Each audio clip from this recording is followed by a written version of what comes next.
Fala pessoal, bem-vindos a mais um vídeo. Hoje eu vou estar demonstrando como é possível se obter a fórmula de resolução de equações do segundo grau, que muitos aí conhecem como fórmula de Bhaskara. Na verdade, pessoal, não foi Bhaskara que criou essa fórmula do jeito que a gente aprende na escola. Bhaskara foi um matemático indiano do século XII. Ele até tinha um método de resolução de equações quadráticas, mas que não era igual a esse. Esse método da forma que a gente conhece foi criado por um matemático francês no século XVI. Então, eu tenho aqui a equação do tipo ax² mais bx mais c igual a zero, onde a, b e c são coeficientes pertencentes aos números reais e a tem que ser diferente de zero. Como que a partir dessa equação eu posso chegar nessa fórmula? X igual a menos b mais ou menos raiz de delta dividido por 2 vezes a.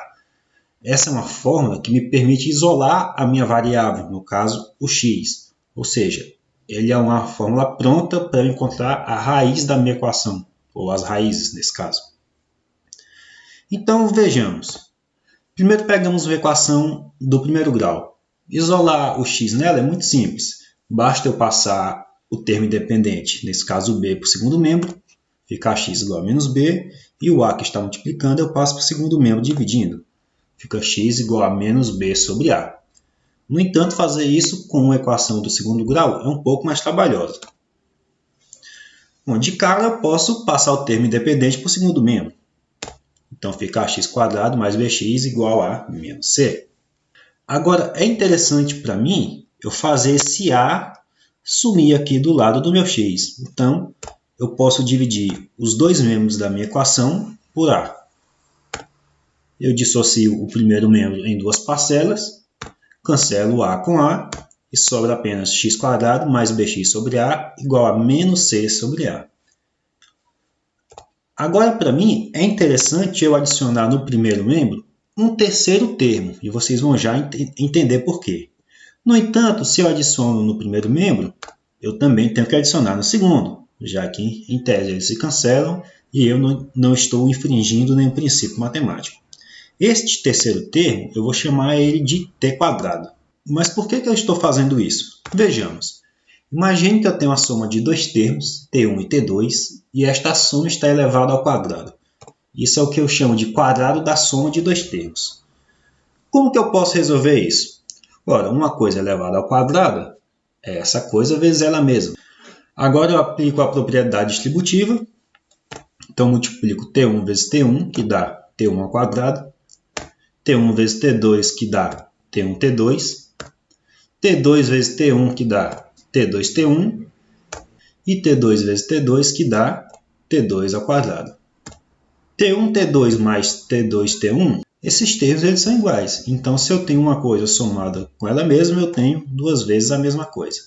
Ou seja, o quadrado da soma de dois termos, quando eu expando ele, eu tenho o que se chama de trinômio quadrado perfeito. Então, resumindo, o quadrado da soma de dois termos é a forma reduzida do trinômio quadrado perfeito. Ok. Então, eu quero que esse meu primeiro membro da minha equação ele seja um trinômio quadrado perfeito. Por quê? Porque assim eu posso escrever ele na sua forma reduzida, como o quadrado da soma de dois termos. Em relação ao segundo membro da minha equação, eu vou apenas conservar ele. Deste modo, eu tenho uma nova equação, que é o quadrado da soma de x mais t igual a t ao quadrado menos c sobre a. Vou reescrever aqui em cima. Agora, o que eu posso fazer? Esse expoente que está no primeiro membro, eu posso passar ele para o segundo na forma de raiz. E o t do primeiro membro que está positivo, eu posso passar ele para o segundo negativo. Aqui, pessoal, eu já consegui isolar minha variável x, que é o que me interessa. Agora, só o que eu preciso fazer é encontrar quanto vale t e quanto vale t ao quadrado. Então, o que eu posso fazer? Ora, o trinômio quadrado perfeito e o quadrado da soma de dois termos, eles são iguais, como eu já demonstrei. Então, eu vou reescrever essa igualdade aqui do lado. O meu primeiro membro, que é o quadrado da soma de dois termos, eu vou expandi-lo. Então, ele vai ficar da seguinte forma, né? Multiplicando parênteses pelo outro, aplicando a propriedade distributiva, como eu havia demonstrado anteriormente. e o segundo membro eu apenas conservei. Então, observe, eu tenho x² de um lado e x² do outro. Os dois se cancelam. Eu tenho t² de um lado e t² do outro. Os dois se cancelam, sobrando apenas 2xt igual a bx sobre a. Como eu tenho x multiplicando de um lado e x multiplicando do outro, eles se cancelam. E esse 2 que está aqui no primeiro membro multiplicando, eu posso passar ele para o segundo aqui no denominador. Então, eu vou ter t igual a b sobre 2a. Se t é igual a b sobre 2a, então quanto vale t²? Ora, t² tem que ser b² sobre 4a. Agora basta eu substituir t e t² na minha equação. Então, t eu substituo por b sobre 2a, fica desta forma. O t² eu substituo por b² sobre 4a², fica desta forma. Agora, o que é interessante para mim, eu ter o mesmo denominador nas duas frações. Então, se uma tem 4a² e a outra tem a, eu posso multiplicar a outra por 4a, que aí eu vou chegar em 4a². Porém, se eu multiplico embaixo, eu também tenho que multiplicar em cima, já que 4a dividido por 4a é igual a 1 e eu não estaria alterando nada.